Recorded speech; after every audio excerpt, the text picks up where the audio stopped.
여러분 안녕하세요. 밥보다 투자 하나의 편다송입니다. 네, 안녕하세요. 빈센트입니다. 자, 오늘 장 재미없죠? 네, 녹록지도 않고 주말에 있을 잭슨홀이 과연 무슨 얘기냐. 대부분 소문난 잔치일 것 같은데 그래도 우리 시장에 관망 심리가 팽배하니까 이럴 때 진짜 돈 되는 얘기 한번 하려고 이분을 어렵게 모셔왔습니다. 저희 하나증권에서 패밀리 오피스가 있습니다, 여러분. 하나더 넥스트 실이라는 곳인데 하나더 넥스트 실의 이종환 부장님 소개시켜드립니다. 어서 오세요. 네, 안녕하십니까. 네, 저희 3프로 처음이시죠? 네, 3프로 처음 출연했습니다. 네, 네, 3프로 처음을 떠나서 사실 패밀리 오피스라는 개념이 아직은 좀 생소한데 네, 맞습니다. 오늘 뭐 장도 뭐 지지부진하니까 이럴 때 정말 부자들은 어떤 행태를 하고 있는가 사람들이 이제 궁금할 것 같아요. 네. 먼저 패밀리 오피스 무슨 내용이에요? 네, 먼저 패밀리 오피스를 설명드리면 어떤 한 부자, 초고액 자산가 가문이라고 부르고 있는데요. 그들의 자산을 관리하고 이전하는 데 도움을 주는 조직이라고 말씀드릴 수 있겠습니다. 좀 쉽게 설명을 드리면 만약에 여러분들이 한 5천억 정도의 자산을 가졌다고 생각을 해볼게요. 5천억이요? 예. 너무 많아요. 5천억 그러면 많고. 네. 한 2천억 정도로 낮춰보겠습니다. 사실 2천억도 네. 많은데. 그러니까. 네. 네. 네, 그 정도. 왜냐면 패밀리 네. 오피스에 들어가려면 진짜 2천억, 5천억 있어야 됩니까? 지금 제가 먼저 싱글 패밀리 오피스부터 설명을 드리려고 하는데 네. 이제 저희 같은 경우는 멀티 패밀리 오피스를 추구를 하고 있어서 실제로 자산이 그 정도까지는 많지 않아도 네. 괜찮습니다. 네. 멀티 패밀리 오피스는 또 뭐예요? 일단 싱글 패밀리 오피스는 그 부자들이 자신만을 자기의 가문의 어떤 존속과 성장을 위한 조직을 만드는 게 싱글 오피스라고 하면 네. 멀티 패밀리 오피스는 저희 같은 하나증권뿐만 아니라 글로벌의 뭐 맥커리라든지 UBS라든지 그런 회사들이 다양한 부자들의 니즈를 충족하기 위해서 서비스를 제공하는데 싱글 오피스보다 더 나은 점은 이 조직의 어떤 애널리스트라든지 IB라든지 다양한 조직을 통합적으로 운용할 수 있는 솔루션이 있다는 점에서 더 장점이 또 있습니다. 근데 가문의 오피스면 하우스라고 해도 네. 되는 거 아닌가요? 그러니까 네. 뭐 패밀리 오피스 말고. 그러니까 패밀리 하우스가 더 낫지 않나요? 하우스는 좀 도박장 느낌 나지 않나요? 네. 사실 네. 패밀리 오피스를 사용을 한 게 그 단어가 주는 역사적인 유래가 있기 때문인데요. 아, 그래요? 예. 이 패밀리 오피스라는 단어가 처음 생긴 게 1820년대로 알고 있습니다. 우리나라 조선 후기 때죠. 그때 석유왕으로 불렸던 록펠러 가문에서 자신의 가문이 이렇게 성장을 하니까 투자하는 자산도 너무 많아지고 또 여기서 실수할 수 있는 위험도 있고 어쩔 때는 또 사기당할 위험도 있을 거예요. 그래서 지금의 현재 일어났던 부와 명예를 당연히 후손한테 이어지고 싶은 욕구가 있을 거고 그것을 위해서 만든 조직이 패밀리였습니다. 그 단어를 지금까지도 사용하고 국내에 들어올 때도 그 단어를 그대로 가지고 와서 패밀리 하우스가 아니라 네. 오피스가 되었습니다. 네, 그럼 록펠러, 로스차일드, JP모건 이런 가문들이 패밀리 오피스를 갖고 있다고 들었는데 이게 요즘 다시 각광받는 이유가 있나요? 일단 해외에서는 굉장히 보편적인 개념이에요. 그리고 실제로 글로벌 투자의 한 축으로도 역할을 하고 있고요. 그런데 지금 화면에 PPT 화면을 보시면 최근 설문조사를 봤을 때 부자에 대한 인식도 달라졌고요. 실제로 부자의 수도 달라졌습니다. 자, 얼마가 있어야지 부자인 것인가 라는 질문에 과반수 이상이 100억 이상이라고 대답을 해 주었고요. 그리고 팬데믹을 거치면서 자산 가치가 증가를 하면서 또 그리고 부자들이 자산을 관리하는 기술도 그 발전을 하면서 부자의 수도 크게 증가를 했습니다. 그래서 근데 팬데믹 이후에 왜 부자가 갑자기 증가를 했어요? 일단 그 이후에 그 자금 유동성이 많이 풀리면서 네. 부동산 가격도 아니고 주식 가격도 많이 풀리게 된 게 주요한 원인이라고 볼 수 있습니다. 그러니까 뭐 정리해 보면 이런 거네요. 거창하게 패밀리 오피스인데 과거부터 부자들은 나도 잘 살았지만 아들도 잘 살았으면 좋겠다. 정확합니다. 그래서 그 네. 부의 대물림을 좀 더 체계적으로 관리하면서 연속적으로 하려고 뭔가 오피스 비슷하게 만들었다는 거잖아요. 네, 맞습니다. 근데 그게 최근에 각광받는 이유는 팬데믹 이후에 한국도 뭐 그런 부자들이 많아졌다 뭐 그런 이유인가요? 그게 첫 번째고요. 그리고 두 번째로 우리 그 부자 지금 현재 패밀리 오피스 고객들 초고액 자산가들의 연령대도 높아진 것에 주목할 필요가 있을 것 같습니다. 100억 이상을 가진 자산가들의 평균 연령이 지금 한 65세 이상으로 알려져 있는데 네. 그 정도의 나이가 되면 이제 본인들의 이룬 부와 명예를 후손에게 온전하게 물려주고 싶은 네. 욕구가 강할 텐데 이런 요인들도 패밀리 오피스 시장이 크게 성장할 수 있는 계기라고 볼 수 있습니다. 65세 정도면 한 100억 정도 있는 거구나. 몰랐어요. 아마 위원님도 그쯤 되지 않을까 그래요? 싶습니다. 나중에. 근데 제가 이런 말씀 왜 드리냐면 요즘에 뭐 100세 시대, 0세 시대 이런 얘기 하잖아요. 과거에 같으면 65세도 말씀하셨던 것처럼 충분히 내가 이룬 건 거의 다 이렇기 때문에 되물림하겠다라는 니즈가 있었다면 앞으로 고령화 시대가 되면서 65세도 한창 아닌가요? 물론 한창이라고 생각을 할 수 있는데 일단은 지금 먼저 기반을 마련하고 그리고 시스템을 잘 구성해야지 그 앞으로의 생활도 편하게 이루어질 수 있다고 생각합니다. 그래서 이전에 대한 어떤 승계 준비라든지 아니면 생활 기반이라든지 말씀하셨던 은퇴 준비까지도 먼저 만들어 놔야지 좀 더 여유로운 마음으로 좀 이렇게 취미 활동도 즐기고 그리고 투자도 좀 여유롭게 할 수 있다고 보여지고 있습니다. 네, 그럼 하나증권에서 제공하는 패밀리 오피스만의 강점이 있을까요? 네, 세 가지 축으로 준비를 했는데요. 네. 먼저 첫 번째는 과학적 방법론에 따른 멀티에셋 통합 관리 시스템. 말은 좀 굉장히 어렵습니다. 네. 그런데 이걸 쉽게 설명을 드리면 손님마다 패밀리 오피스 손님마다 정말 많은 니즈를 가지고 있고 다양한 솔루션을 제공을 해야 되는데 그 손님의 언어를 저희가 숫자로 풀고 그 숫자를 알고리즘을 통해서 최적화시킨 다음에 다시 손님의 언어로 번역해서 손님께 제공해드리는 시스템입니다. 이 시스템이 정말 중요한 게 손님은 지속적으로 관리를 받고 싶어합니다. 그런데 저희 직원들은 부서 이동이라든지 이직으로 사람이 바뀔 수가 있는데 그거를 지속할 수 있는 시스템을 저희가 갖췄다는 게 첫 번째 강점이고요. 네. 두 번째로 저희 하나증권이 하나금융그룹 안에 울타리 안에 있다는 점입니다. 사실 패밀리 오피스의 다양한 니즈를 충족시키기 위해서는 정말 많은 다양한 그 서비스가 기반이 돼야지 그 니즈를 충족시킬 수 있는데 저희가 단순히 증권뿐만 아니라 은행, 카드, 캐피탈, 보험 그리고 벤처 캐피탈까지 해서 다양한 전문가들이 그 패밀리 오피스 손님을 위해 서비스한다는 점입니다. 마지막 세 번째는 세무 기반 승계 솔루션의 전문성을 확실하게 확보하고 있다는 점인데요. 말씀을 드렸던 것처럼 지금 어떻게 부를 이전할 것인가 우리 거버넌스를 어떻게 충족을 시킬까에 대한 고민을 저희 전문가들이 함께 고민해 줄 수 있다는 점이 저희 하나증권 패밀리 오피스의 강점입니다. 근데 이게 가정이 결국 부가 있어야지 이전을 하는 거잖아요. 그렇죠. 우리 하나증권의 패밀리 오피스에서는 부를 키워주진 않나요? 왜냐하면 부가 만든 사람이 꼭 와야 돼요.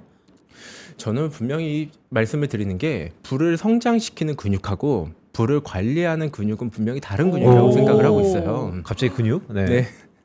그래서 실제로 그런 사례들 많이 보셨을 겁니다. 뭐 스톡옵션이라든지 아니면 BW 이렇게 좀 그 돈을 많이 순식간에 갑자기 부자된 분들이 더 빨리 돈을 벌기 위해서 그걸 좀 감정적으로 투자를 하다가 욕심부리다가 네. 그걸 하루아침에 다 잃고 다시 평범한 삶으로 돌아간 경우가 많은데 네. 저희는 부를 이렇게 급하게 성장시키는 조직이 아니라 현재 있는 부를 잘 관리하고 어떤 리스크에서 잘 해칭할 수 있는 능력을 그 고객님들께 선물해주는 역할을 하고 있습니다. 하나증권에서 패밀리 오피스를 담당하는 이종한 팀장님이 말씀하시는 것은 부를 키우는 근육하고 맞습니다. 관리하는 근육이 다르다. 자, 그렇다면 모두에 말씀드렸던 것처럼 뭐 세무, 승계, 법률 등등 여러 가지 서비스가 있잖아요. 그런데 뭐 이런 거 말고 실생활에서 패밀리 오피스 쭉 꾸려오시면서 그럼 실생활에서 세무, 법률, 뭐 재무 등등 중에서 어떤 것을 많이 다루세요?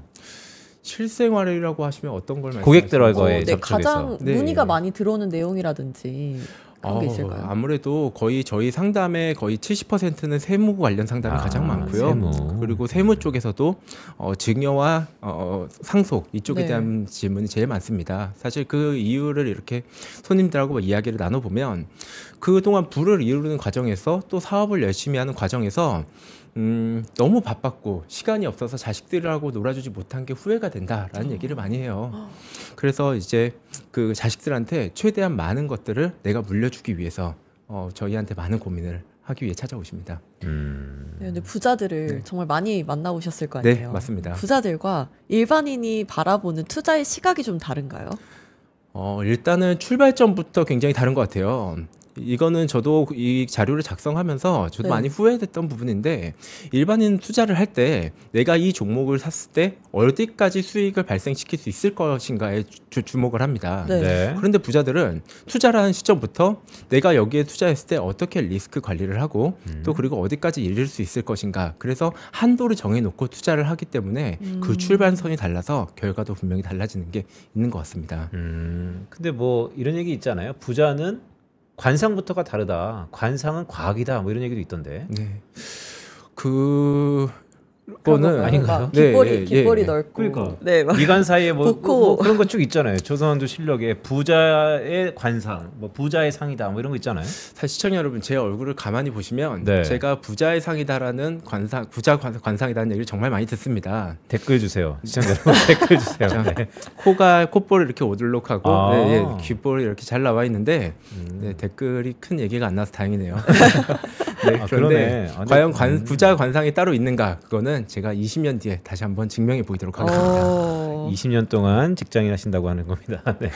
알겠습니다. 자, 그럼 각설하고 자, 투자자들이 흔한 실수 있잖아요. 네. 뭐 수익률에 집착한다든지 아니면 뭐 어느 정도 부를 많이 축적해서도 끝없이 일확천금을 노린다든지 네. 사실 이게 가장 어렵잖아요. 어때요? 실제 사례들도 많나요? 사실 사례가 너무 많고요. 지금 생각해도 참 안타까움이 느껴지는 손님들이 많이 떠오르는 거는 저뿐만 아니라 현장에서 영업하시는 PB분들도 많이 느끼실 거예요. 일단은 지나치게 낙관하는 경우가 가장 큰 페인인 것 같습니다. 어디까지 이를까에 대해서 앞서서 말씀드린 것처럼 생각하지 않기 때문에 내가 생각하지 않았던 반대 방향으로 움직였을 때 멘탈이 흔들리게 되고 감정적으로 동요를 하게 됩니다. 자, 여러분들 사무실에서 직원들하고 이렇게 동료들하고 밥을 먹으면은 밥 먹는 중에도 계속 주식 가격 확인하시는 분들 많으셨을 거예요. 아니면은 저희 고등학교 때 은사님 같은 경우는 네. 그 코스피의 등락에 따라서 회초리의 대수가 달라지셨어요. 아. 그런데 그때는 참 이해가 안 됐었는데 나의 어떤 자산이 전부 다 거기에 투자가 돼 있고 반대로 움직였을 때 그 스트레스를 생각하면 이해가 안 되는 것도 아닙니다.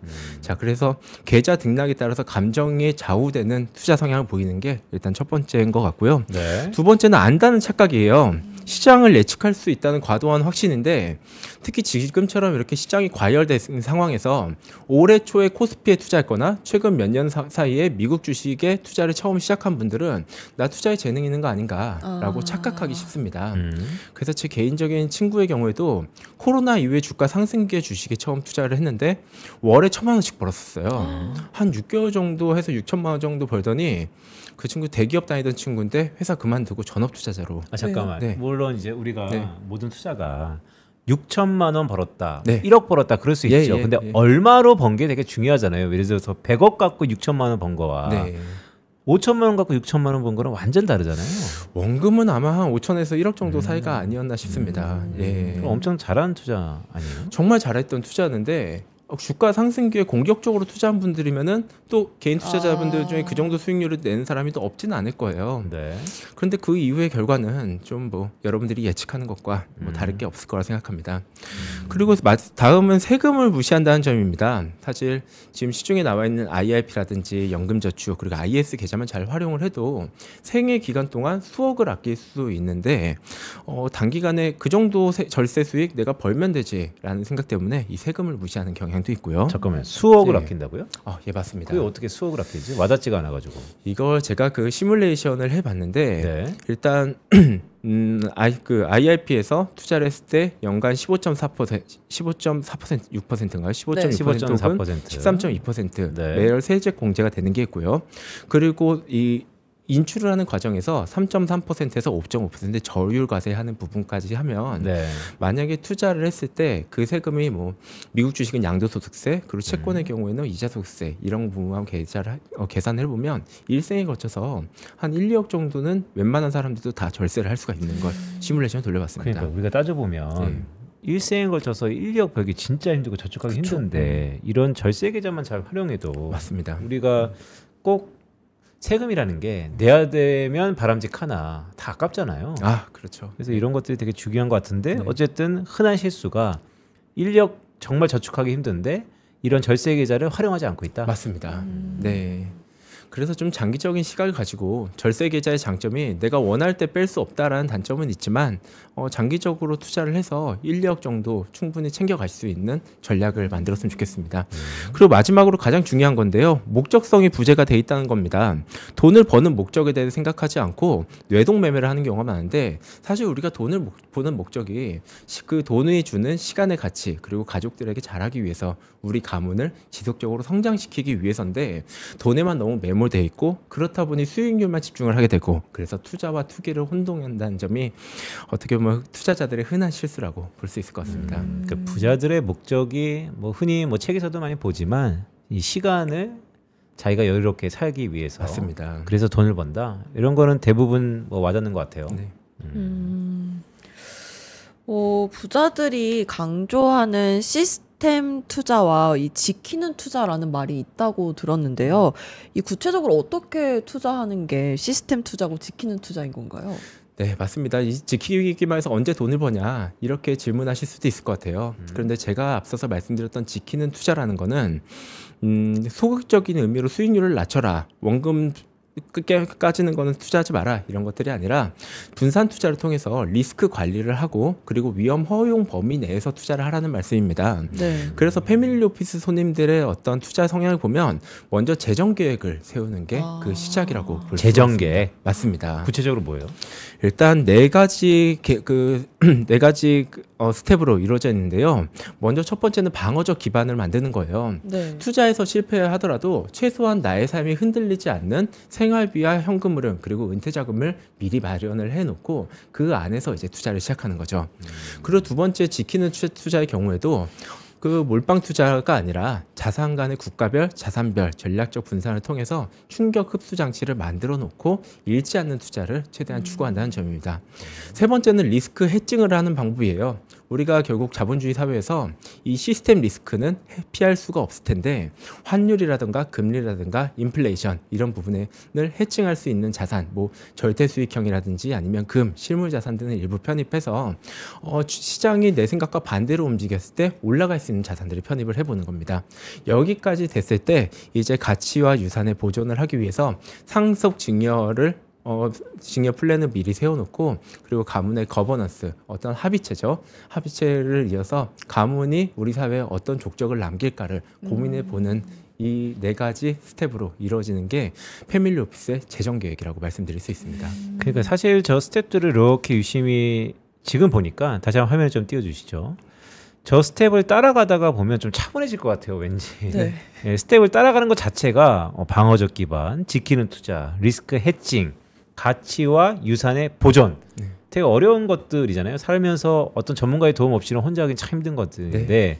그래서 결국 기승전 계란을 한 바구니 담지 마라 뭐 이런 말씀이신데 좀 현실적인 얘기 해볼까요? 그러면 지금의 매크로 환경, 뭐 이번 주말에 잭슨홀도 앞두고 있고 금리를 뭐 낮추네만 얘기도 하고 있고 한국은 또 법 개정의 노이즈도 있고 이럴 때는 자산 배분 투자는 어떻게 해야 되는 겁니까? 일단은 자산 배분을 하기에 앞서서 메타인지를 먼저 하는 게 좋을 것 같아요. 메타인지? 예, 맞습니다.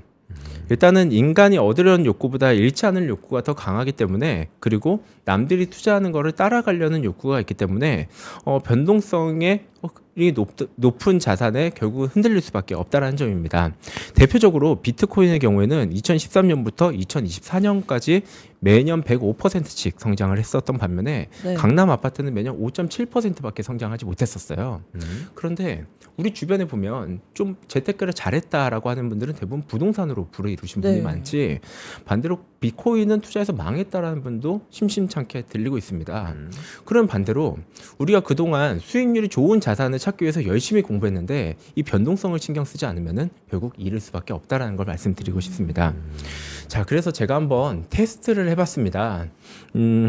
이거 정말 제가 이 펀드를 여러 개를 조합했을 때 어떤 효과가 나타난지를 보여드릴 텐데요. 네. 이 펀드는 과거 트랙 레코드가 좋은 펀드가 아니라 일반 투자자들의 눈높이에 맞춰서 세그먼트별로 제가 보이는 아무거나를 선택을 해본 겁니다.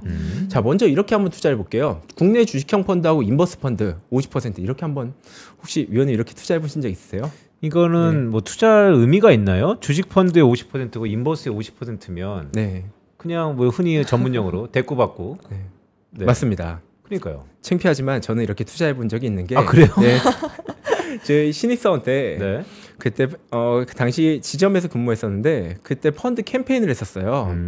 그래서 저희 군대 동기 좀 부자인 친구한테 야 이거 내가 펀드 캠페인 하는데 한 5억만 더 펀드 좀 넣어주라 했더니 내가 너 신입사원인데 어떻게 뭘 믿고 투자하냐라고 네. 얘기하는 거예요. 그래서 2억은 그 주식형 펀드에 그리고 2억은 인버스 펀드에 투자했는데 그때 마침 그 미국 금리 신용등급이 강등되면서 네. 주가가 한 달에 600포인트가 빠지더라고요. 네.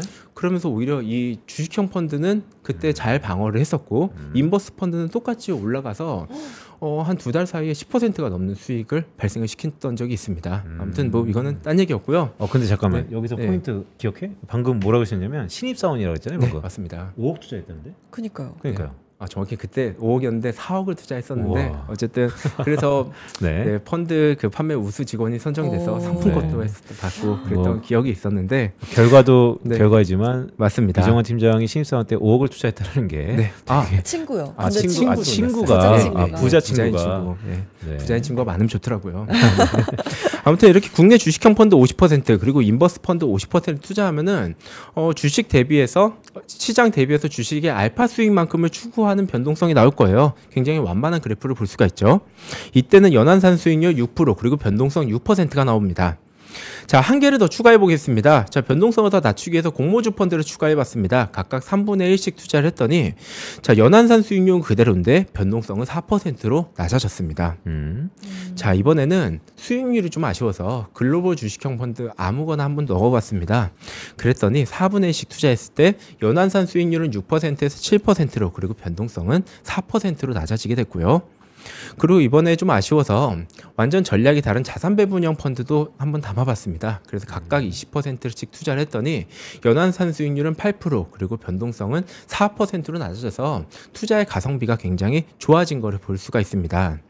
자, 이거를 같은 기간의 지수하고 한번 비교를 해보겠습니다. 자, 보통 분산 투자를 하면 수익률이 떨어진다라고 얘기를 할 수 있는데 실제로 표를 보면 나스닥이나 아니면 S&P 투자한 것보다는 수익률이 소폭 떨어지는 건 사실입니다. 자, 그런데 차트를 보면 실제로 나스닥은 그 같은 기간에 고점 대비해서 20%에서 30%까지 하락을 했었는데 아마 투자자분들이 이 상황이 오면 이 구간을 버틸 수 있었을까 하는 분들은 많지가 않았을 거예요. 그런데 지금 방등을 즉석으로 굉장히 빠르게 만들었던 포트폴리오, 심지어 어떠한 전략도 없이 동일 비중으로 만든 포트폴리오라고 하더라도 굉장히 완만하게 수익률이 상승하는 걸 볼 수가 있습니다. 자, 그래서 앞서서 비트코인보다 부동산으로 부자가 되는 사람들이 더 많다라는 것처럼 네. 투자에 있어서 변동성을 줄이고 수익률을 지켜나갈 수 있다면 여러분들은 충분히 장기간 동안 수익률을 좀 극대화시킬 수 있지 않을까 하고 기대할 수 있습니다. 근데 사람들이 네. 그러니까 결국 국내 주식 펀드와 인버스 펀드로 시작을 했다가 네. 하나하나씩 다양한 자산군을 번들하면서 네. 조합하면서 변동성과 수익률의 황금 배율을 자산 배분 효과를 높인다라는 말씀이신데 이렇게 이론적으로 다 할 수 있는 사람이 극히 드물잖아요. 네. 중간중간에 변심도 있고 네. 또 견물생심이라고 돈 벌면 또 다른 거 하고 싶고 여기서 가장 서구 포인트는 그럴 때 이정환 팀장은 어떻게 하세요? 그러니까 고객이 결국 우리가 고객을 뭐 가둬놓고 하는 건 아니니까 결국 고객이 한다 그러면 하는 거잖아요. 그러면 나 이렇게 했는데 생각보다 운이 좋아가지고 생각보다 한 10% 벌었네? 그럼 나 좀 공격적으로 할래. 뭐 다양한 니즈가 있을 텐데 그럴 때는 어떻게 그를 뭐 제어라는 표현이 적절할까? 제어하세요? 일단 그런 정확히 말씀해드렸던 연구가 서구권에서는 많이 연구가 되고 개발이 됐었어요.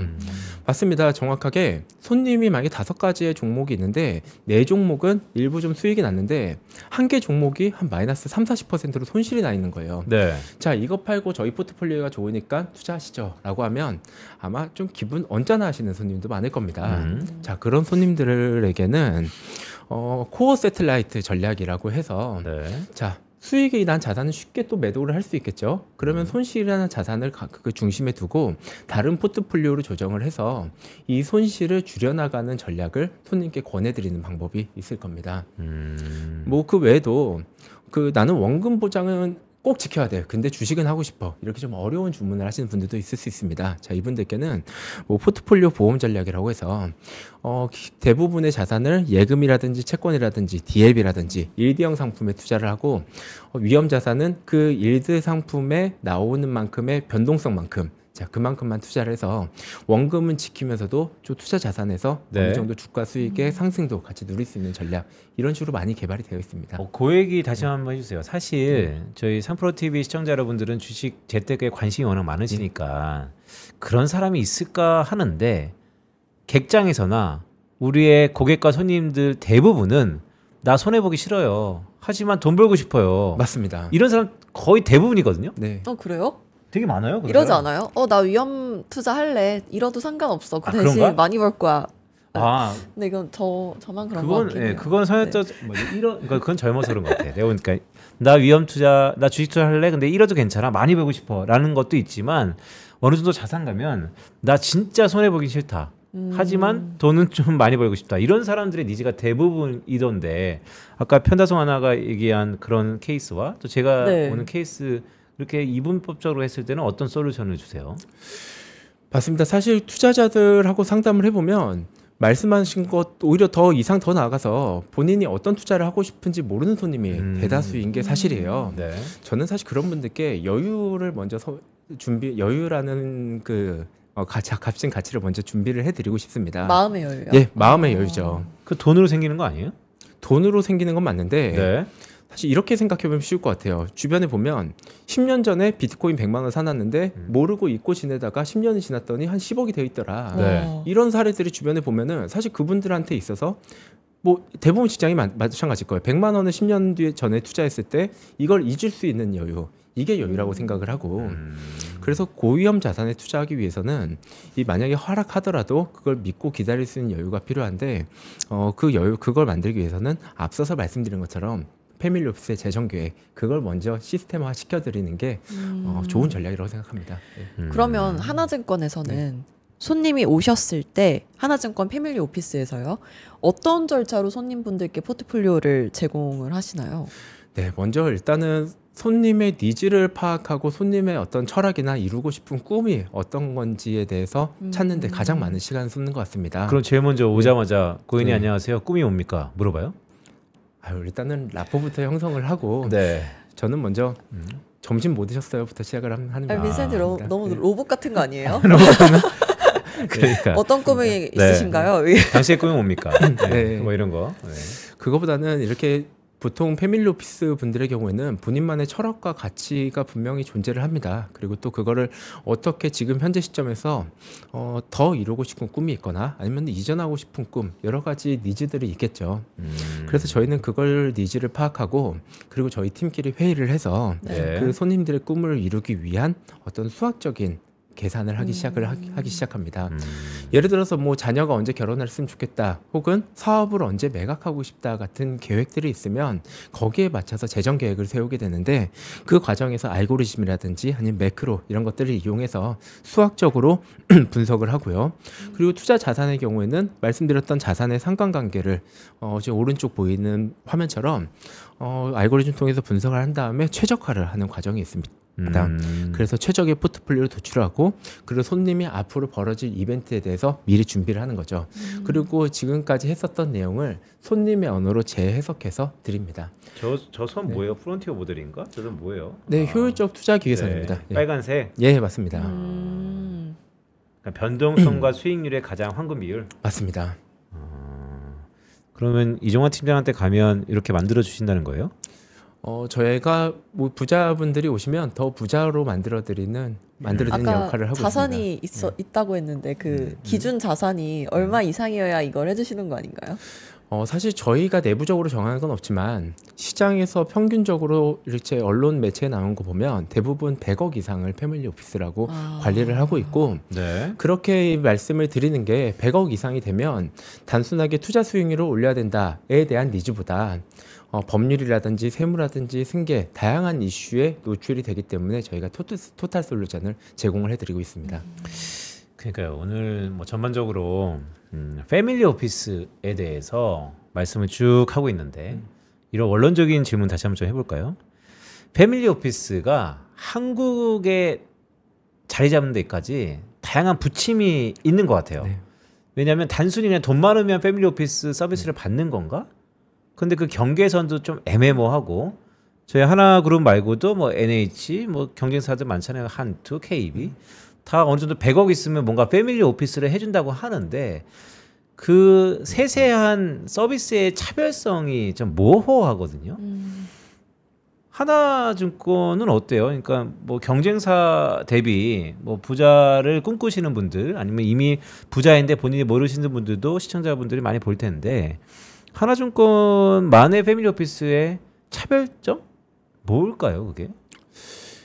일단 질문이 두 가지인 것 같아요. 네. 첫 번째는 패밀리 오피스 시장이 앞으로 성장할 것인가. 네. 두 번째는 여기서 어떠한 엣지를 가져갈 수 있을 것인가. 두 가지인 것 같습니다. 먼저 첫 번째로 패밀리 오피스 시장이 성장할 수 있을까에 대한 질문에 대해서는 지금 현재 시점에서 굉장히 폭발적으로 성장을 할 거라고 확신을 하고 있습니다. 혹시 시청하고 계시는 여의도 증권사 직원분들이 있다면 한번 이직을 생각하신다면 이쪽으로 넘어오신 것도 한번 추천드립니다. 아 갑자기 자, 네. 리크루팅? 자, 그 이유가 네. 저희도 저성장 시대에 들어서면서 과거에는 저축과 성장의 시대에서 관리와 이전의 세대로 달라졌다고 생각을 하고 있습니다. 자, 그러면 이거는 직접적인 통계는 아니고 제 경험적인 통계인데 부자들은 아이를 많이 낳더라고요. 그래요? 예. 왜 그러지? 여유가 있어서 아닐까요? 그래. 네. 보통 여유가 3명, 4명 있어서? 이렇게 다산하는 경우가 많은데 네. 뭐 대표적으로 삼성가의 뭐 가계도, 현대가의 가계도만 봐더라도 굉장히 복잡한 거를 볼 수가 있을 겁니다. 그러면 1세대들이 은퇴하는 시점에서 그 부를 2세대, 3세대들한테 이전하는 과정에서 새로운 패밀리 오피스의 손님의 저변이 굉장히 확대될 것이라고 보여지기 때문에 지금부터 시장 자체는 굉장히 확대될 것이라고 보여지고 있고요. 그리고 두 번째로 어떤 경쟁력을 가져갈 수 있을까에 대해서는 사실 저희도 많은 고민을 하고 있습니다. 특히 타사 대비해서 어떤 경쟁력을 가져갈 수 있을지에 대한 포인트를 저희 직원들과 그리고 선배 동료분들과 연구를 하고 있는데 다만 좋은 선생님이 있습니다. 우리보다 먼저 200년 이상 앞서서 패밀리 오피스 서비스를 확대했던 미국이나 아니면 유럽의 선진 사례들이기 때문에 저희가 그 부분을 잘 공부를 해서 많은 패밀리 오피스 분들이 저희 하나증권의 문을 두드릴 수 있도록 노력하겠습니다. 차별점은 이종환 부장님이 있다는 거 아닌가요? 이종환 부장님이 사실 시청자 여러분 이전에 펀드 매니저 오래 했었죠? 정확히는 펀드를 설계하고 마케팅하는 업무를 그러니까요. 올해 10년 이상 했었습니다. 그러니까 사실 직접 펀드를 만들었던 분이니까 아까 이제 수학적 이런 것들도 갑자기 나와서 이렇게 어렵게 뭐 프론티어 모델 갑자기 웬 말이냐 캐팸 지금 시험 봐야 되냐 막 이렇게 했었는데 사실 그런 걸 기반으로 패밀리 오피스의 설계까지도 네. 마케팅까지도 하시니까 그런 거가 이제 전공 분야다라는 말씀을 잠깐 드리고 자 실제 상담 사례 좀 한 몇 개 볼까요? 일단은 최근에 패밀리 오피스 손님 사례 중에 좀 안타까운 일이지만 저성장이 들어서면서 1세대 그 사업가 분들이 그걸 자식한테 사업을 물려주지 않고 사업을 매각하고 그 돈으로 자식한테 물려주고자 하는 니즈가 사실 최근에 많아진 게 사실이에요. 그래서 저희 하나증권하고 하나은행하고 같이 그 손님이 철강 쪽 사업을 하시는 분들이었는데 철강 예, 맞습니다. 관세도 50% 받았는데 오히려 어떻게 보면은 네. 좋은 시기에 잘 매각을 하셨죠. 작년에 매각이 이루어졌으니까요. 네. 그래서 은행에서 법률, 세무, 다양한 전문 IB까지 해서 다양한 전문가들이 그 회사를 굉장히 그래도 괜찮은 가격에 대기업에 매각하는 데 성공을 하셨고 그리고 그분은 그 가족법인을 설립해서 그 가족들 간의 지분을 형성을 하고 절세까지도 저희가 책임지는 역할을 했었습니다. 그리고 그분 경우에도 투자 통장에 있어서 저희 자산 배분 모델을 차용을 해서 굉장히 높은 수익률로 지금 잘 운용을 하고 있습니다. 그러니까 이제 전형적인 이제 드러나고 있는 네, 절세 방안 중에 하나가 맞습니다. 큰 덩어리의 자산이 오면 그거를 바로 50%의 증여 상속이 아니고 가족 법인을 만들어서 하나하나의 구성원을 주주로 등록시키고 배당을 통해서 아니면 지분을 통해서 절세 효과를 누리는 그런 효과가 있다는 것이죠. 네, 저보다 더 잘하시네요. 그렇죠. 네. 그러니까 그런 분들이 많더라고요 주변에 꽤 많아서 늘상 이런 것은 또 수면 위로 올라오면 여러 가지 또 부침이 있으니까 그런 방법도 있겠다라고 싶은데 좀 획기적으로 긍정적인 이런 상담 사례는 있습니까? 왜냐하면 지금 아까도 모두에 말씀하셨던 것처럼 안타깝게도라는 얘기가 몇 개 있어서 좀 특이한 고객이 있었다 뭐 이런 케이스가 있을까요? 네, 지금 제가 소개시켜 드리는 분은 어떻게 보면 제가 고등학교 때부터 그 손님이 고등학교 3학년 때부터 제가 알던 친구였습니다. 부모님이 자녀한테 어떤 경제 교육을 해주고 싶은데 전혀 관심이 없다고 얘기를 많이 하는 거예요. 그래서 저희 패밀리 오피스 팀에서 그 아이의 경제 교육부터 시작을 해서 지금은 성인이 돼서 어느 정도 자산이 이전이 됐고 그 경제 교육을 통해서 어떻게 보면 그 아이가 성인이 됐고 그 자산을 저희 패밀리 오피스의 그 포트폴리오 모델로 잘 운용이 돼서 어떻게 보면 젊은 나이에 처음 투자를 갑자기 접하게 되면 좀 공격적인 투자라든가 아니면 주변 말을 듣고 위험한 투자하기 나름인데 안정적으로 투자 철학을 잘 확립한 사례를 만들었을 때 굉장히 뿌듯했습니다. 자, 그러면 고위험, 초위험 요즘에 고객들한테 제시하는 포트폴리오 대표적인 게 있다면 어떤 거인지 소개 좀 해주세요. 표준 포트폴리오. 그러니까 고객들한테 제시하는 표준 포트폴리오 중에서 네. 어떻게 자산 배분의 비중을 가져가는지 네. 제시하는 게 있다면 좀 소개 좀 시켜주세요. 일단 이 부분은 또 해외에서 많이 연구가 되었었던 부분인데요. 기본적으로는 주식 5 그리고 채권 3 대체 2가 수익률을 만들 때 가장 어떤 황금분 비율이라고 많이 얘기를 하고 있습니다. 5대 3대 2. 5? 네, 주식 5, 채권 3, 대체 2. 대체 2요. 입니다. 그래서 주식은 공격수의 역할을 하고요. 네. 그리고 채권은 수비수의 역할을 하고 대체 투자의 경우에는 아무래도 주식과 좀 다른 방향성을 보여주기 때문에 주식과는 좀 완전 상반된 자산을 투자해서 주식의 변동성을 낮춰주는 역할을 해서 전체적으로 자산을 운용하고 있습니다. 이거는 개인 투자자뿐만 아니라 기관 투자자, 국민연금이라든지 뭐 우정사업본부, 뭐 캘리포니아 연금공단 이런 곳에서도 제가 말씀드렸던 어떤 비율에서 크게 네. 벗어나지 않는 걸로 알고 있습니다. 그럼 이게 일반적인 비율이 5대 3대인데 네. 여기 초저위험 포트폴리오와 고위험 포트폴리오가 네. 약간 비중이 다른 게 보이거든요. 음. 이거는 어떻게 구성이 되는 거예요? 저희가 생각하는 최고의 포트폴리오는 분명히 존재하지만 네. 그 모든 포트폴리오가 모든 투자자한테 맞는다고 생각하지는 않습니다. 네. 정말 어떻게 보면 10%가 떨어져도 별로 신경 안 쓰시는 분도 있고 1%만 떨어져도 밤에 잠을 못 자시는 분들이 있어요. 그래서 만약에 초저위험 포트폴리오를 준비하시는 분들이라면 네. 저희가 뭐 그 안에서 최대한 원금 프로텍션이 강한 자산들을 최대한 편입을 하고 그 안에서 일드 수익, 이자 수익, 배당 수익을 극대화시킬 수 있는 포트폴리오를 연구를 해서 제공을 해드리고 있습니다. 네, 이런 것도 물어봐도 돼요? 네, 어떤 거? DLB가 뭐예요? DLB. 네. DLB 뭐예요? DLB 증권회사에서 발행하는 네. 6개월 만기의 본드. 네, 본드라고 보시면 되는데요. 네, 파생. 네. 결국 보면 초저위험 포트폴리오는 대부분 다 채권이네요. 네, 채권인데 그 채권의 경우에도 단기채와 장기채를 어떻게 조합하고 또 그 안에서 DLB라든지 아니면은 해외 채권을 어떻게 조합하는지에 따라서 그래도 원금 프로젝트를 지키면서 이자 수익을 극대화시킬 수 있는 방법이 분명히 있습니다. 반면에 장표 보시면 오른쪽에 고위험 포트폴리오는 또 주식이 50% 네. 정도예요. 네. 아까 말씀하셨던 5대 3대 2. 2. 네. 아, 이게 위험한 포트폴리오에 들어가는 거구나. 사실 실제로 위험한 포트폴리오를 추구하시는 분들 보면은 전혀 만족을 못 하시긴 합니다. 그래서 만약에 자산이 예를 들면은 100억이 있으신데 한 5억만 진짜 아주 공격적으로 하시고 싶다 이런 분들께는 정말 뭐 비상장이라든지 뭐 예를 들면 뭐 비트코인 이런 것도 투자할 수 있겠지만 나는 정말 전체 자산을 정말 공격적으로 투자하고 싶다라고 하시는 분들께는 지금 보여드렸던 5대 3대 2 이 포트폴리오를 좀 권해드리고 있습니다. 대신에 미국 주식과 한국 주식을 좀 더 공격적인 자산으로 투자하시는 거죠. 그러니까 사실 이런 성향이라는 게 저도 쭉 뭐 다시 증권사 오기 전에 스타트업에서 많은 사람들을 만나면서 느꼈던 건 성향이 또 바뀌어요. 그러니까 어떤 사람은 이게 혈액형이 아니다 보니까 지금은 고위험을 추구하지만 또 어떠한 이벤트와 사건에 의해서 성향이 바뀌거든요. 그런데 만약에 그런 고객이 있다면 어떻게 솔루션을 주세요? 나는 초고위험이었어. 근데 어느 순간 부를 좀 형성했어요. 그래서 이제 약간 보수적으로 투자한다고 했어. 그래서 이종환 팀장님을 만나서 솔루션을 받았어. 근데 생각해보니까 아, 내가 생각이 짧았다. 나는 부자가 아니었구나. 돈을 더 벌었어야 되는데 내가 지금 만족할 때가 아니다. 그래서 원래 본연의 성향이 나와. 그런데 이번 성향은 예전에 돈 1,000만 원, 2,000만 원대가 있을 때가 아니고 지금 액수가 커졌기 때문에 더 막 굵직굵직하게 들어가는 거예요. 이런 고객이 있으면 어떻게 솔루션을 주세요? 저는 그분께는 시간이 주는 가치에 대해서 한번 강조를 먼저 드리고 싶어요.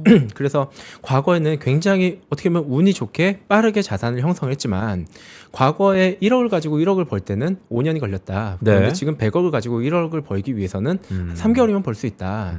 그래서 시간이 주는 가치 그리고 화폐 가치가 하락하는 가치 하는 속도에 따라서 자산을 불려가야 된다라는 부분을 좀 강조를 드리면서 지금의 8% 예를 들면은 포트폴리오 투자했을 때 아까 8% 정도의 수익률을 제시를 했었는데 네. 이게 한 7년만 지나도 자금 원금의 2배가 될 겁니다. 자, 그러면 이 속도가 절대 느리지 않다는 거를 강조드리고 싶습니다. 아, 속도. 네. 그러니까 뭐 규모의 경제에서 속도 게임이다. 맞습니다. 예.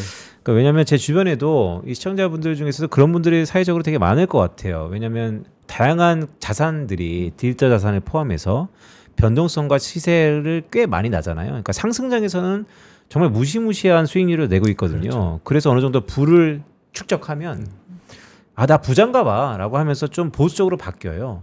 그런데 정보의 시대 아닙니까? 부자들도 그들만의 그룹에 들어가면 아, 내가 아직 멀었구나 라고 해서 다시 뭐 공격적으로 막 하시는 분들이 있거든요. 그런 분들을 타겟으로 솔루션을 주면 어떨까가 되게 궁금했어가지고. 일단 그런 손님께 그동안의 부를 이루었던 과정에 대해서 한번 심층적으로 질문을 해볼 필요가 있을 것 같습니다. 자, 그래서 과연 그 손님이 부를 이루었던 과정에서는 분명히 뭔가 잘했었던 점이 있기 때문에 먼저 그 잘했었던 부분을 더 충실하라는 말씀을 먼저 드리고 싶고요.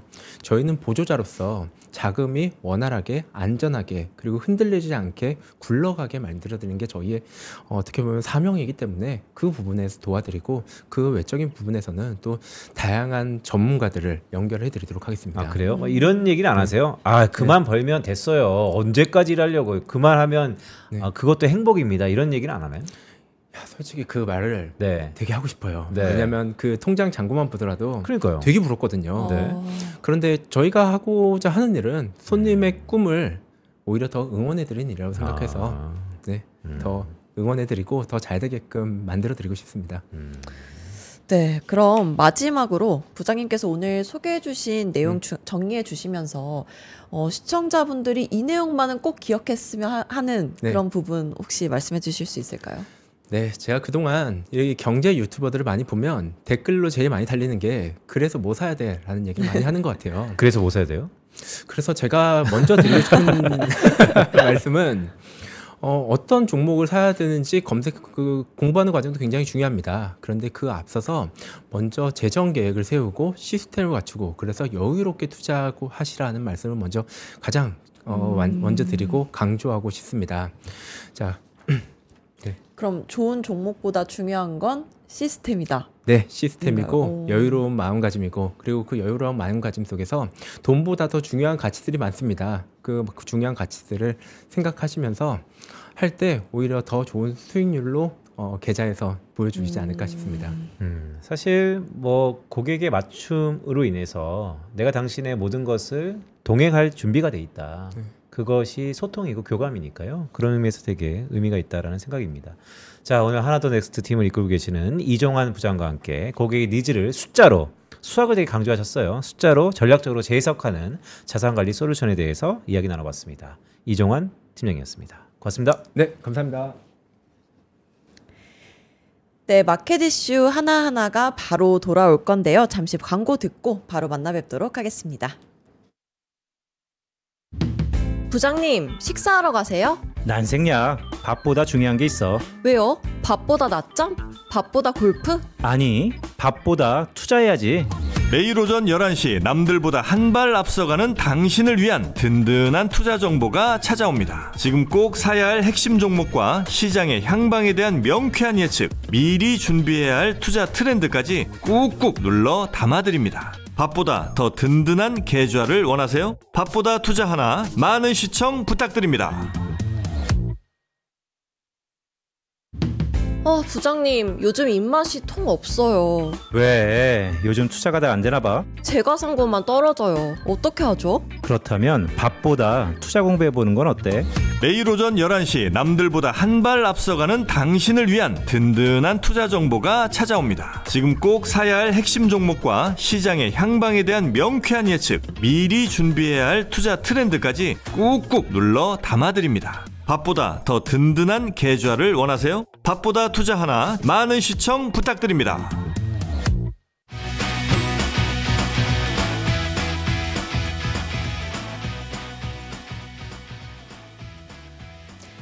네, 마켓 이슈 하나하나 시간입니다. 지금 이 순간 시장이 어떻게 숨쉬고 있는지 생생하게 확인해 보겠습니다. 유태우 PB와 함께합니다. 어서 오세요. 어서 오세요. 안녕하세요. 영업일부 WN센터 유태우 PB입니다. 유태우 PB. 네, 화요일마다 오고 계시죠?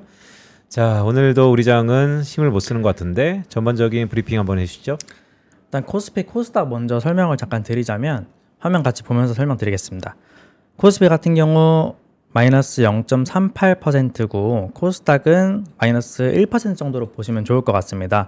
그때 외국인들 수급 보시면 외국인들 자금이 좀 나가고 있고요. 코스닥에서는 기관들도 같이 순매도를 하면서 코스닥의 낙폭이 조금 더 큰 모습을 보여주고 있습니다. 근데 저번에 제가 외국인들 자금이 빠져나간다고 했을 때는 거의 네. 조 단위에 이를 정도로 막 자금이 빠져나가는 모습을 보여줬던 것 같은데 오늘은 그 정도 규모는 아니고요. 그냥 전반적으로 시장이 조금 혼조세를 보인다. 미국과 같이요. 그렇게 생각해 보시면 좋겠고 이번에 미국 같은 경우는 잭슨홀 관련해서 투자 심리가 조금 뒤로 밀리면서 좀 관망세를 네. 유지하는 모습을 보였거든요. 그것처럼 국내 장도 그 모습을 좀 따라가고 있는 것 같다. 아, 근데 사실 우리 국장을 하시는 분들이 최근에 많이 심적으로 힘든 게 원래 미국과의 디커플링은 뭐 어제 오늘 일이 아니니까. 근데 해외 증시 한번 좀 볼까요? 최근에 일본 증시 날아가던데? 아, 그러니까 아시아 증시 중에서 뭐 우리가 꼭 무시한 건 아니었지만 우리가 일본보다 좀 괜찮지 않나 이런 생각을 하면서 오래 달려왔는데 최근의 흐름을 보면 우리만 못 가는 거 아니야? 뭐 이런 상세적인 또 다른 포머가 있거든요. 아시아 맞습니다. 증시는 어때요? 맞습니다. 연초부터 국내 증시가 좋았던 만큼 좀 국내 증시가 전 세계 증시 중에서 그래도 상승률이 1등이다 하는 네. 그런 투자자들의 어떤 자부심이랄까 그런 것도 좀 가지게 했던 그런 장이었던 것 같습니다. 근데 일본 같은 경우는 선거 이후에 좀 불확실성이 확대돼서 외국인들 자금이 좀 일본에서 나와서 한국으로 들어올 것이다 이런 말도 제가 그때 했었던 것 같거든요. 네. 근데 그런 예상과 달리 그 트럼프가 일본과의 그 관세 협상을 좋게 마무리하면서 주가가 계속 상승이 있었고요. 아, 그런가요? 왜냐하면 관세 협상 하드만 하더라도 우리 언론이 어떻습니까? 일본보다 훨씬 더 잘했다. 한국이 더 잘했다. 또 한국이 더 일본도 잘했다. 선거했지만 우리도 선거했잖아요. 그렇죠. 그러니까 내가 볼 때는 동일 선상이었고 우리 언론에서는 우리가 더 잘했다 협상을 선방했다. 그런데 한 1, 2주 좋았나? 갑자기 일본이 이렇게 뜨고 한국은 계속해서 기고. 그렇죠. 제 생각에는 원래 15%로 어쨌든 동일한 관세가 부과가 됐고 그 뒤에 일본 같은 경우는 그 전에 정치적 불확실성이 있었다. 그래서 한국으로 올 거다. 그런 말이 있었잖아요. 제가 방금 했던 말처럼. 근데 오히려 한국 국장에서 정부의 어떤 대주주 양도세라던가 아니면 세법 개정안이 네. 발표가 되면서 오히려 그런 정치적 불확실성은 한국이 좀 더 큰 게 아니냐 이런 움직임이 있었던 것으로 저는 생각이 되고요. 그런 입장에서 오히려 그 구도가 역전이 돼버린다면 한국에 있던 외국인들의 자금이 빠져나가긴 나갔는데 아시아에서 어디에 들어갈 것이냐 했을 때 일본을 선택한 것이 아닐까 그런 움직임으로 해석할 수도 있겠습니다. 그러니까요. 그러니까 어제였죠. 우리 전래원 부장이 2주에 걸쳐서 네. 일본 기업들 막 소개해주면서 일본 기업들의 개별 정보 투자가 요즘에 좀 시세를 분출하고는 있는데 그래도 지수에 국장 투자하시는 분들의 상대적 박탈감이 상당히 큰 그런 시기가 아닌가라는 생각이 좀 드네요. 네, 오늘 코스피, 코스닥 분위기 전반적으로 살펴봤고요. 그럼 지금 잘 가고 있는 종목 어떤 게 있는지 자세히 들여다보겠습니다. 어떤 종목 있나요? 네, 등락률 순으로 한번 설명을 드리겠습니다. 이거 1조 이상 종목들이고요. 같이 한번 봐주시면 좋겠는데 일단 스튜디오 드래곤이 오늘 10% 정도 상승을 하고 있습니다. 그리고 그 밑에 CJ ENM도 같이 보실 수 있을 텐데요. 이재명 정부가 K 컨텐츠 지원에 있어서 좀 지원책을 잘 마련을 해봐라. 그리고 지원을 하되 규제는 많이 안 하겠다는 스탠스를 보여주면서 미디어 기업들이 좀 상승하는 모습을 보여줬습니다. K 컨텐츠가 좀 상승을 하겠고 그리고 밑에 보시면 펄어비스도 같이 상승을 하고 있고 크래프톤도 마찬가지로 오르고 있는데요. 이런 움직임들은 지금 크래프톤과 펄어비스 모두 실적 쇼크 이후에 주가가 조금 많이 하락을 했었는데 게임주들이 그 K 컨텐츠 테마에 힘을 받아서 조금 반등을 해주고 있는 모습이다. 그렇게 봐주시면 좋겠고 그리고 SNS텍이랑 원익 IPS 같은 경우는 실적이 좀 잘 나와줬고 그리고 반도체가 저는 새로운 대장 업종이 될 주도 업종이 될 가능성이 있다고 보고 있거든요. 그래서 반도체 업종들 상승도 같이 확인해 보시면 좋겠고요. 그리고 CS 윈드 같은 경우는 이번에 이재명 대통령이 또 한번 신재생 관련된 언급을 했습니다. 그러면서 청정 에너지를 위해서 좀 어느 정도의 단가 상승, 그러니까 전기료 인상은 부득이할 수도 있다. 국민들의 동의가 많이 필요할 것 같다. 이런 언급을 했거든요. 그러면서 신재생 에너지도 조금 상승을 하는 모습이고 거기에 더불어서 미국에서도 세액공제 관련돼서 좀 완화되는 스탠스를 보여줬거든요. 그래서 미국에 있는 태양광이나 어떤 재생에너지들도 많이 올라왔고요. 그렇기 때문에 그 영향이 국장 신재생에너지 업종에도 미치는 것이 아닌가 그렇게 생각해 볼 수 있겠고 그리고 마찬가지로 하이브도 지금 엔터 업종이 조금 주가가 괜찮거든요. 네. 그런 거 보면은 이것도 역시나 K 컨텐츠에 더불어서 어떻게 보면 더 확장이 되면 K 컬처까지 확대가 되는 측면에서 본다면 설명을 할 수 있겠습니다. 그리고 현대 인프라코어와 현대 건설기기 같은 경우도 지금 얼마 전에 어제죠. 트럼프 대통령과 젤렌스키 우크라이나 대통령이 회담을 했지 않았습니까? 네. 그 이후에 바로 푸틴과의 전화를 통해서 푸틴도 나 만날 의향이 있다는 답변을 했다고 합니다. 그러면서 조금 우크라이나 재건 관련된 업종들이 상승하는 모습을 보여주고 있습니다. 전반적으로 컨텐츠의 시대가 좀 도래한 것 같은데 상반기에 달려왔던 우리의 주도주 조방 원전은 어때요? 맞습니다. 제가 그래서 좀 화면을 가지고 왔는데요. 네. 마켓 이슈 하나하나 뉴스들을 좀 가져왔습니다. 이제 맨 위에가 바로 원전 관련된 뉴스고 중간이 조선 그리고 마지막이 방산 관련된 뉴스라고 보시면 좋을 것 같은데요. 지금 분위기가 살짝 다른데 원전은 바로 어제죠. 서울경제에서 단독 보도가 나왔는데 미국의 웨스팅하우스와 합의를 체결함에 있어서 조금 불합리한 조항들이 많다. 독소 조항들이 많다. 우리 원전 한 기를 수출하는데 미국에 1조를 갖다 줘야 되는 네. 그런 상황이다 하면서 보도가 나왔습니다. 그래서 한번 같이 읽어드리자면 지식재산권 분쟁을 종료하는 합의문이 공개가 되었는데요. 한 기당 8억 2,500만 달러 규모의 물품 용역 계약을 웨스팅하우스에 제공을 해야 되고요. 그리고 이 기간이 무려 50년입니다. 앞으로 50년 동안 한국의 원전 수출에 있어서 그럼 제약이 걸릴 여지가 있겠고 그리고 SMR도 이 웨스팅하우스의 기술이 들어가는 원전이기 때문에 이 SMR 원전을 독자적으로 수출을 하려면 이 웨스팅하우스에 우리 기술로 만든 우리 원전이다를 검증을 받아야 되는데요. 이 검증 자체도 이제 미국에서 받는 것이기 때문에 우리나라에 많이 불리하게 작용될 여지가 있겠습니다. 잠깐만, 저거는 좀 심각한 기사인 것 같은데 저 단독 보도였나요? 네, 맞습니다. 서울경제 단독 보도고. 왜냐하면 독소 조항들을 이렇게 따지고 보면 뭐 이런 거잖아요. 사실 K 원전이 수주를 받고 이런 것에 대해서 기대감이 높았는데 그렇죠. 세부 내용을 하나하나 까 보니 실속 없다. 이렇게 지금 불려지는 건가요? 맞습니다. 이게 그 윤석열 전 대통령이 체코 원전 계약 체결을 위해서 좀 무리하게 웨스팅하우스와 합의를 보려고 이런 조항들을 넣은 것이 아니냐는 말이 있고요. 이거를 조금 변호하는 입장의 말도 들어보자면 긍정적으로 보는 시각도 있습니다. 어차피 공급자 우위의 시장이라고 한다면 우리가 워낙 납기도 잘 지키고 공사도 잘한다. 그렇기 때문에 우리한테 어차피 수주가 올 것이고 공급자 우위 시장이면은 그 가격을 공급자가 결정할 수가 있잖아요. 그렇기 때문에 이 웨스팅하우스에 줘야 될 1조 정도 올려받으면 된다. 그런 말도 있습니다. 아, 사실 이렇게 의견이 분분할 때 미스터 마켓한테 물어보는 거죠. 두산 에너빌리티 어때요, 지금 주가는? 지금 미스터 마켓 두산 에너빌리티를 쳐볼 필요도 없이 하락순으로 딱 누르면 네. 여기 이제 한전기술 같이 보여드리자면 한전기술, 한전 KPS 그리고 두산 에너빌리티까지 이렇게 하락폭을 키우고 있는 모습을 보여주고 있습니다.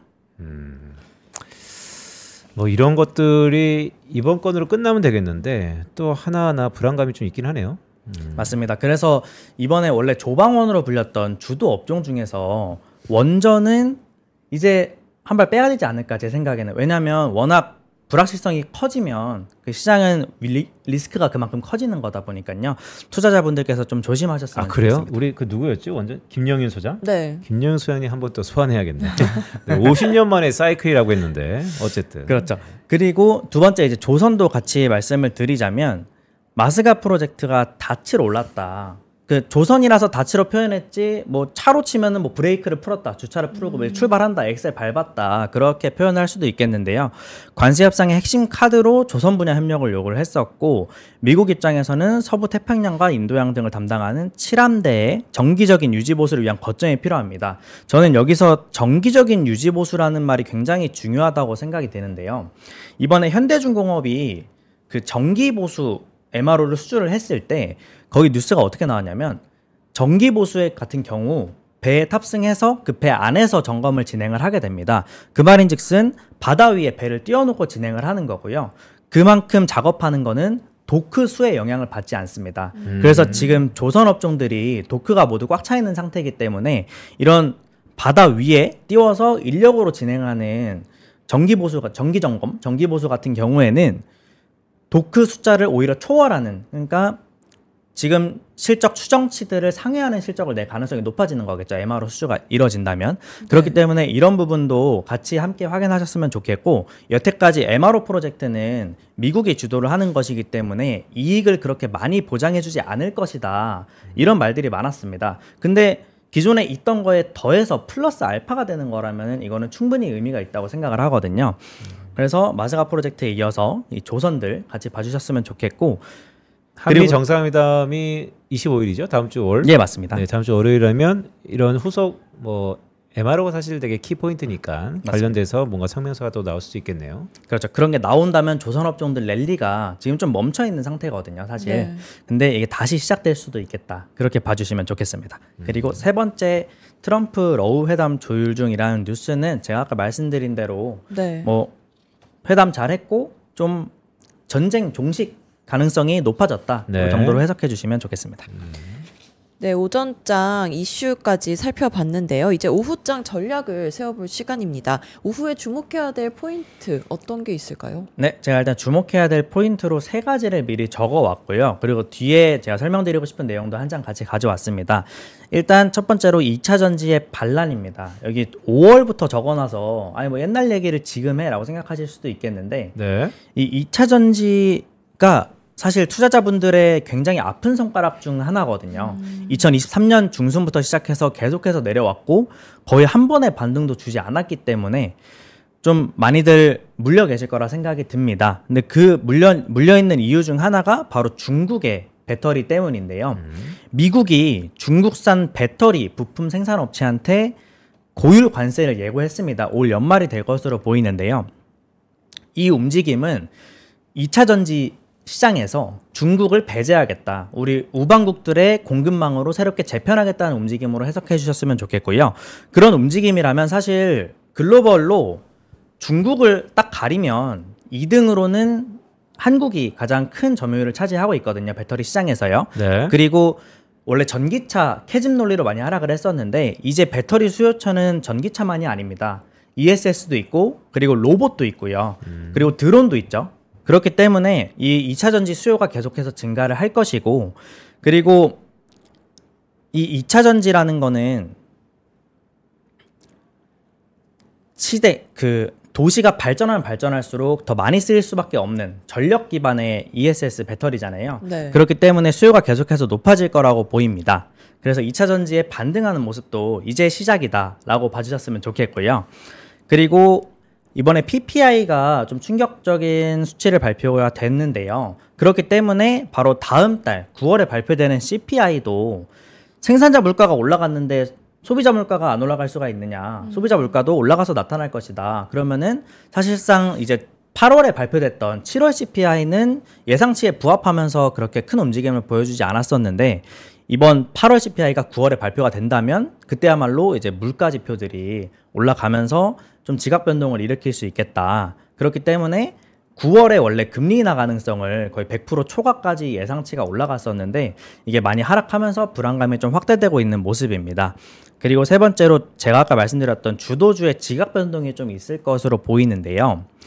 이제 앞으로 주도주의 후보들이 그럼 무엇이 있느냐, 주도 업종의 후보가 무엇이 있느냐고 하면 신재생 에너지, 그리고 2차 전지, 그리고 반도체, 바이오, 그리고 K컬처입니다. 기존의 주도주 역할을 했던 조방원의 전력 화장품까지 본다면 동력을 좀 잃어가고 있는데요. 방사는 러시아 우크라이나 전쟁 종식 가능성이 생겼고, 그리고 화장품은 이번에 실적 쇼크가 난 종목들이 몇 개 있었고요. 그리고 전력도 관세 영향을 받으면서 주도 업종에서 조금 밀려나는 모습들을 보여주고 있습니다. 지금 시세가 좀 좋은 종목들 보면은 여태까지 주도 업종으로 봤던 종목들은 아니잖아요. 조선을 제외하면요. 그렇기 때문에 여기서 어떤 업종이 주도주가 될 것이냐를 찾는 것도 굉장히 중요할 것 같습니다. 그리고 아까 설명하고 싶은 페이지 가져오셨다고. 네. 그래서 페이지가? 제가 네. 주도주가 그럼 다음에 뭐가 될 네. 것이냐를 네. 봤을 때 이번에 저희 실적 발표가 마무리가 됐잖아요. 네. 실적 서프라이즈를 낸 종목들을 안 짚고 넘어갈 수가 없습니다. 이 화면을 좀 이렇게 와이드하게 다 보여주셨으면 좋겠는데요. 지금 아이고 딸리네. 에코프로비엠이 그때 제가 나왔을 때 실적 발표를 했었던 것 같은데 네. 굉장히 컨센서스 대비 상회를 하면서 전년 동기 38억이었는데 컨센서스는 122억이었고 근데 분기 실적이 490억이 나왔습니다. 이거는 어마어마한 실적 서프라이즈라 보면 좋겠고, 그리고 이거는 2차 전지가 지금 반등을 하는 와중에 굉장히 긍정적인 뉴스다. 그리고 밑에 보시면 LG 에너지 솔루션도 같이 있거든요. 그렇기 때문에 2차 전지주에 좀 전반적인 상승을 기대해 볼 수 있겠고, 그리고 두 번째로 심텍 그리고 RFHIC, 원익 IPS로 대표되는 반도체 소부장 업종들이 있습니다. 반도체들도 지금 굉장히 실적이 올라오고 있는 와중이거든요. 그렇기 때문에 좀 주도주가 될 가능성이 있다고 봤으면 좋겠고, 그리고 세 번째로 제가 노란색으로 가져온 거는 네. 금융 업종들입니다. 네. 대신증권, 카카오페이, 미래에셋증권, 한국금융지주, 키움증권까지 증권 업종들이 모두의 예상치와 같이 실적을 좀 잘 냈었고 추정치보다 이만큼 상회했다는 거는 애널리스트들이 좀 생각하지 못했던 깜짝 서프라이즈가 나왔다고 보셔도 좋겠고요. 그리고 네 번째로 NC소프트, 네오위즈 그리고 넷마블이 있습니다. 이 세 가지 업종들은 게임 업종에서는 사실 RPG 게임이 이제 주도 카테고리로 올라오고 있거든요. 그리고 대형 IP가 굉장히 중요한데 대형 IP를 가지고 RPG 게임을 만드는 회사들이라고 보셨으면 좋겠습니다. 그리고 지금 게임에 있어서 굉장히 트렌디 있는 투자자들한테 인기를 끌 수 있는 그런 사업들을 지금 하고 있다. 이 세 개 업종이. 그리고 바이오들 있고요. 바이오들은 당연히 금리 인하가 있으면 수혜를 보는 종목들이기 때문에 눈여겨봤으면 좋겠고요. 그리고 제가 이렇게 분홍색으로 글자를 바꿔온 종목들은 네. 기존의 주도주 역할을 했었던 업종들입니다. 여기 보시면 에너지, 그러니까 전력 관련된 업종들이 좀 많이 올라와 있는 걸 보실 수가 있고요. 그리고 화장품이 뭐 동력을 잃었다고 하겠지만 뭐 APR이나 코스메카 코리아 같은 종목들은 실적이 잘 나왔거든요. 펌텍 코리아도 마찬가지고요. 네. 그렇기 때문에 자금이 한번 쭉 빠져나왔다가 다시 들어가는 와중이라면 네. 사실 컨센서스, 그러니까 실적 쇼크가 난 종목들보다는 서프라이즈를 낸 종목들로 그 수급이 몰릴 것이기 때문에 이렇게 실적 서프라이즈가 난 종목들 위주로 담으실 거라면 그렇게 담으셨으면 좋겠고요. 그리고 마지막으로 엔터주입니다. 파란색으로 제가 YG, JYP, SM을 가지고 왔는데요. 이게 사실 하이브를 제외하면 원래 기존에 있었던 3대 대형 엔터사잖아요. 3대 대형 엔터사가 모두 실적 서프라이즈를 냈다는 거는 확실하게 엔터 업종의 어떤 반등이나 아니면 추가 상승을 기대해 볼 수 있겠다. 엔터 업종 같은 경우는 작년 4분기 말부터 해가지고 중국이 그 OTT 컨텐츠 관련해서 구독자 수가 줄어드는 현상이 나타났었는데 네.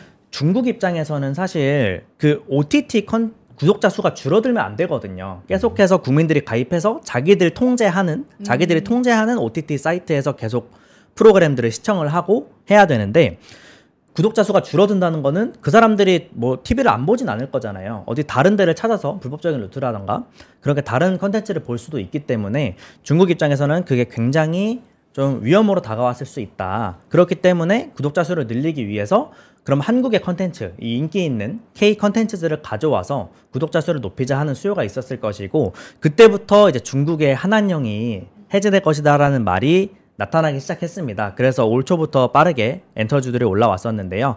지금 하이브 이슈도 좀 있고 해서 주가들이 좀 쉬어가고 있는 와중인데 이렇게 실적들을 한번 디디고 지지선을 형성을 하고 오른다면 한 번 더 점프할 수 있다고 생각합니다. 알겠습니다. 그러니까 주도주가 잠시 좀 상승 탄력이 완화될 수 있으니까 그 관련돼서 다소 소외되었던 업종들의 시세를 분출할 수 있다. 그런데 그 근간에는 실적에 서프라이즈 나는 종목들을 유태우 PB가 정리해 왔다라는 말씀입니다.